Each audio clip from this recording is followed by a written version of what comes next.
following are the words of Lou Civello, president of the Suffolk County Police Benevolent Association. Police officers risk their lives to protect our communities and keep our streets safe. These officers are the thin blue line that stands between your family and the criminals that would do them harm. We are your neighbors, protecting your neighborhood. Hold the line. Support law enforcement. Stand with the Suffolk County PBA. The following radio show is live, except for the announcement you're hearing right now. Welcome back to Your Island Live with your host, Tom Schiliro, on 103.9 LI News Radio. And once again, welcome back. Moving right along on our Tuesday edition. Every other Tuesday, we have with us the president of the Suffolk County PBA. Always great to have Lou on. It's almost like a catharsis for me. I get to vent on some of the things that are happening, the publicity that are happening against police officers and how untruthful it is. And then, of course, we talk about things that happened in Albany. The session is now over. I can't say that I'm that happy, so we'll be hitting some of those issues with Lou, too. But there's also some good things that are going on, too. Lou Civello, how are you? Doing well, Tom. Great to be with you. Same here. I had a whole list of things I want to talk about. I want to talk about misinformation. Now, we live in a great county, and so many people will tune in. They'll tune into this program. They get to listen to you every other week, and we get to hear about the activities of what you do representing. So you represent the core group, the sector cars to a large extent, and to police officers in general here in Suffolk County, the Suffolk County Police Department. And they get a pretty good idea, and I get that feedback from text messages and letters and so on. People I didn't know that. It's nice to hear Lou on the program. And we get an idea.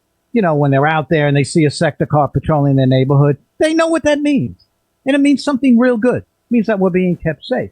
But here's my problem. My problem is, obviously, we live in the third decade of the 21st century. We have social media. We have YouTube. We have the ability for somewhat errand individuals, and I mean people that don't think about how good it is that we have a police department the way we do here in Suffolk County. And I'll give that to Nassau and New York City and the East End departments and all over the country. You know, Lou, you travel all over the country. You talk to law enforcement agencies all over the country. You know what was happening. Look what happened in Arkansas. Troopers were chasing this real bad guy. I think he was armed, but they didn't know he had 4 children in the car. And his car overturned, and these kids were ejected. But it was the troopers then who totally disregarded the bad guy and saved the kids. You know, and that happens every day. And again, those of us who know law enforcement know this. And I think you kind of know what I'm getting at. So, but we do have the one individual here in Suffolk County that has 1.2 million. I'm not going to mention his name because I don't want to. 1.2 million people that subscribe to his channel. He is a convicted felon. He did 3 years in state prison for a robbery. He's known to not like cops. And he's not even as bad as some of the other ones, but I want to pick on him in general because he's focusing in again on the Suffolk Police Department. He went before the Suffolk County Legislature. We got some good people on the legislature, Lou. You know that. They want to make sure that our cops are taken care of, but more and so they're concerned about the public safety of people. And they made it known that they care about that, and they get elected to public office, and they meet that objective. So I guess my introduction is a little bit too long right now, but I'm feeling that people like that have misinformation that they're putting out there, and he certainly is. He's become an expert. Besides being a seasoned criminal, he's now become the ability to command airwaves in the use of YouTube, which never existed 20, 25 years ago. And he's able to do that and give them misinformation. 1.2 million people follow him. I get calls and people saying, well, what about what he said about this harm and so on? I find myself in a position of defense for law enforcement. So now I'm getting to the point here. How do we combat this, Lou, this misinformation? And it's out there. It is as wrong as can be. You know, when you could say something's red when it's really black and try to convince people of that, and that's what's happening right now. Misinformation. What say you, Lou Civello? Yeah, absolutely, Tom. And I think, you know, that problem is going to continue to get worse, especially with the advent of AI, where you're not going to be able to believe what you're actually seeing in a lot of these videos. So, you know, one of the big problems is that these videos are rage bait, right? They're intended to engage the viewer emotionally, to stir feelings of anger in order to draw you in, to bait you, and to monetize, right? The more clicks, the more likes, the longer you watch the video, the more scrolling you do, the longer you pause on these videos, the more this individual and people like him get paid. So they're intended to be manipulative. And they're often edited, they're often, put out, and it's one-sided, and you're only seeing what that individual wants you to see. So I think this is an education issue. I think we have to start to think when we see these things, we have to put them in context. We have to make sure that we have the full story. And we can't be fooled by a 30-second video where you're only seeing what the, auditor, frauditor, snake oil salesman wants you to see. And that's a message that we need to get out there, Tom. Now, you were a target just maybe a month ago. He took a speech, a great speech you made about the importance of a particular piece of legislation, the HALO law, that needs to be passed. And I think the average person who lives in Holbrook or Hauppauge or Amityville or Amagansett would agree with. The hardworking people that I always describe as sitting in traffic on the LIE, those are the people that are represented by our police department in terms of public safety. And you were given a speech by that. This individual was able to take his speech apart and totally turn it around into his interpretation, which is done on not so much of a scholarly level, but it's pretty stupid. And yet we're subjected to that. And I guess maybe I'm venting, maybe I'm looking for an answer. I don't know what I'm really looking for, but I think what you just said prior is one way is so that we can get this word out, or we can get the message out as to what really is happening. Because sometimes people are more interested in a short soundbite and say, yeah, okay, that must be true, and then go on. Whereas you and I will sit there and we'll talk for a period of time on it in order to try to make what the truth is really known. And I think that's where my frustration lies, is that we're not being told the truth, and yet you used a key word, monetize. And unfortunately, that's what it comes down to, Lou. Right, and I think that legislation is critically important, that HALO law, that anti-doxing law, because that's where this individual and many like him cross the line. You can see in his own videos where he is threatening to come to the police officers' homes, and I know there have been instances where he has shown up to police officers' homes. When you threaten, when you intimidate, when you say, hey, I'm going to come terrorize your wife and children, that is not a First Amendment right. That's not protected speech. No.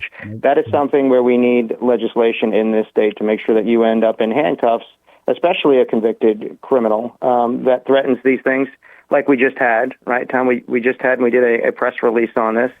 We had an individual stopped by a Suffolk County police officer who then looked up that officer's spouse and contacted the officer's spouse on her cell phone and made all sorts of threats, intimidation, stating, I know where you live, I know what park you take your kids to. I mean, this clearly intended to terrorize the police officer's family. So that's what we're dealing with here, and there have been numerous instances. We just had another one on the 4th, Tom, and I'll make your audience aware of this. We haven't publicized this yet, but a mentally disturbed person, mentally ill person who was taken to Stony Brook for treatment. The next night, police officer checks her Ring doorbell camera, and there he is, face first in the Ring doorbell at the police officer's house. So this is happening more and more frequently. It's largely due to people that do this frauditing, who are out there saying, hey, it's legal, I can look you up. It's my right to look you up and come to your house. I mean, they are inviting violence against our police officers, and shame on, this state for allowing it. We need something done. We need it done quickly. Again, I thank Assemblyman Kwani O'Farrell, who has those bills, the anti-doxing bill and that HALO law bill. If we can get those laws passed, I think that will make an appreciable difference and make people think twice about doing these things. And, again, I have no problem with you filming police officers. You can film us all day. Yes, that is your right. I have no problem with you criticizing police officers. And I know there's always going to be a sideshow, right? You're always going to have the Jerry Springers of the world, the Howard Sterns, the shock jocks, who are putting things that are emotional and they're manipulative and they only show one side. So I understand that is going to go on. But what you can't do is terrorize a police officer, intimidate a police officer's family. That's where the line has to be drawn. You can't invite violence against us, and every citizen should stand up and demand that there be a law to protect our police officers who risk their lives to protect all of us. And I wanted to underscore that, and we'll be pushing that on this radio show, because I think it's getting too out of hand as to sole individuals, the frauditors, as you say, and there's a handful of them out there in this country that do have a large audience and that are doing things that are just beyond the pale of common sense and the pale of decency to what officers are doing. I get all these different reports every day on my computer about the acts of heroism of police officers, and one of the mantras of what they say quite a bit is this: it's a ruse. Police work is not dangerous. You're more dangerous if you're a roofer than you are a police officer. And again, it burns me to no end as where the statistics are and what our officers are doing. Every week, we read the PBA publication and the end of watch column that's out there, and it's all over the country. FOP has the same thing, and we read about these sad cases of officers going into the line of duty who signed on for this job in order to save lives and to help, just like the Arkansas officers that I just mentioned, and how they saved 4 children that were not strapped into a car that was speeding away from the police. And the driver, a thug, a known criminal, had 4 little children in the car, and that they were saved by these officers. This happens every day, and also those that lose their lives. So you have misinformation out there, and it's also being put out by this individual that we're talking about right now. I do want to bring up the case that he seems to now. He's focused in on the Suffolk Police Department. He's focused in on the men and women of the PD. And I watched the video that he put out Memorial Day. I believe that officer acted exactly the way he was supposed to. The one with the noise complaint. I don't know if you saw that one, but it couldn't have been any more. Not, Tom, but I did not see. But we get, because he's got this robust following, and some of these people are out of state, out of country even. Yeah.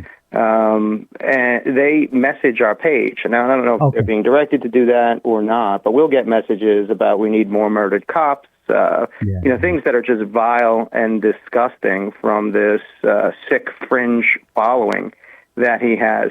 And, you get a few who legitimately want to engage, and quite a bit we will engage with them. And the misunderstanding of the law, I got to tell you, it's very prevalent.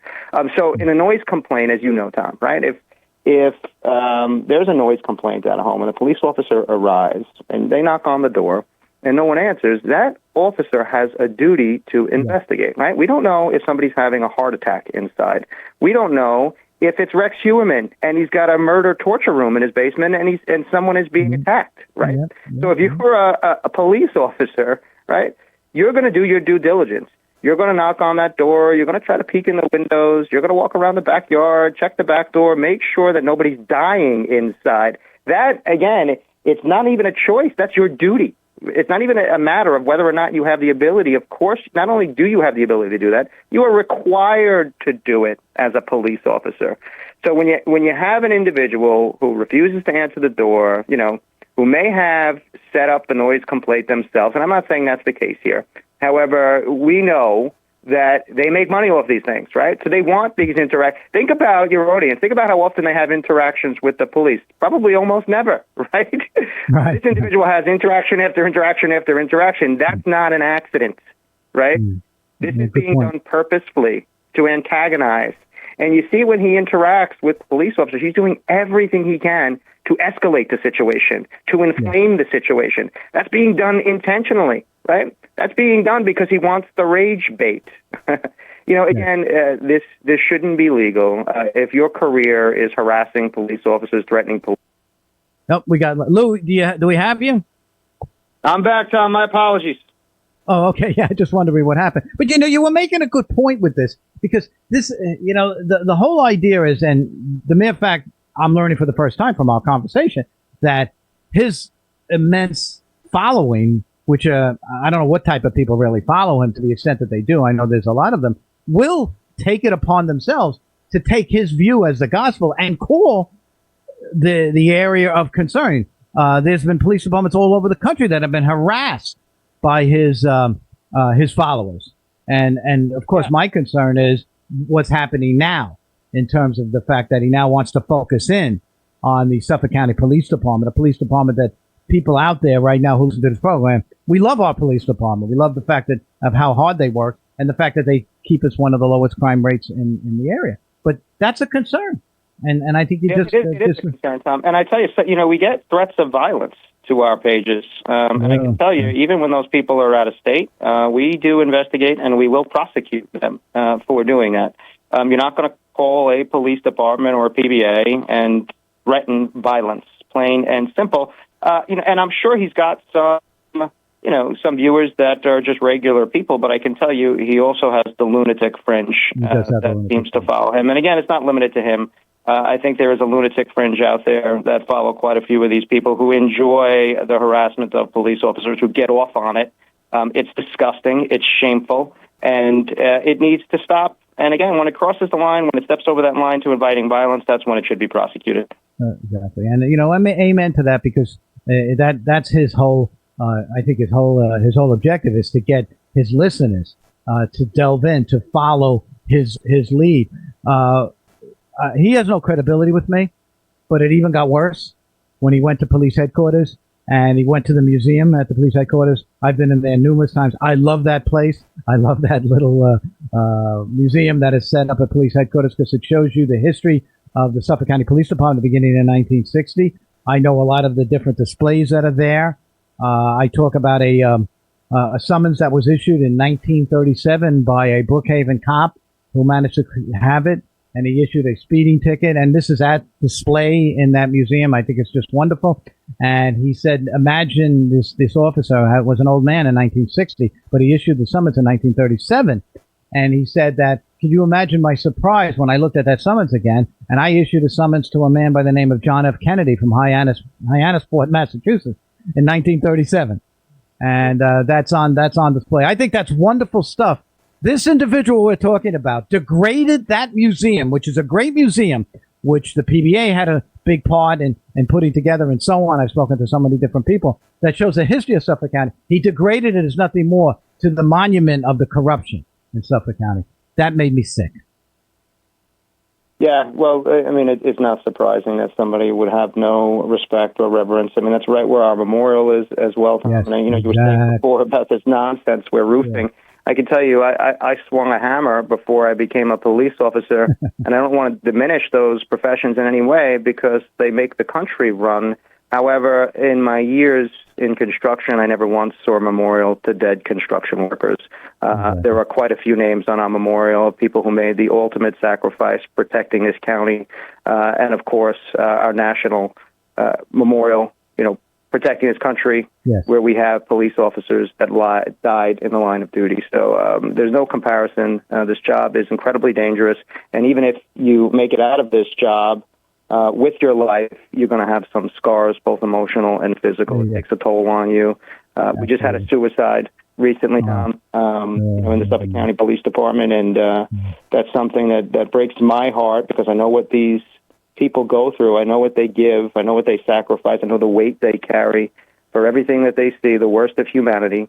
And it takes a toll, and it's something that we need to do more about. And when you have somebody like that just making an already difficult job more difficult for his own benefit, right, just to enrich himself, I have no use for the man, and I'm disgusted by him and everybody like him. I'm glad we're having this conversation. And I would say to anybody out there, go visit that museum. It's the greatest in the world. I love it. It's got such artifacts in there. And it really shows you the greatness of this police department and the greatness of those represented by the Suffolk County PBA under the leadership of Lou Civello. Lou, thank you so much. We'll talk to you again in a couple of weeks, my good friend. Always a pleasure. Thank you, Tom. Okay, we're going to take a short break. When we get back, let's talk to, now we don't know. We may have the phones open. We're waiting to hear from the DA, but I may open the phones. We'll be right back.